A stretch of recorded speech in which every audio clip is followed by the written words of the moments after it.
Salam sejahtera kepada seluruh warga Care Clinics. Di kesempatan ini, saya ingin mengucapkan selamat Hari Raya Aidilfitri, maaf zahir dan batin kepada semua rakan-rakan Muslim dalam keluarga besar kita.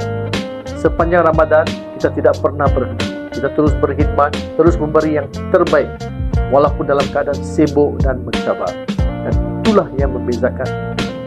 Pesakit datang dengan harapan, dan anda semua menyambut mereka dengan hati yang ikhlas, profesionalisme dan rasa bertanggungjawab. Itulah semangat sebenar humanizing care.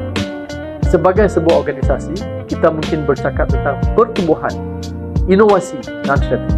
Tetapi pada akhirnya, kejayaan kita ditentukan oleh satu perkara: bagaimana kita menyentuh kehidupan manusia.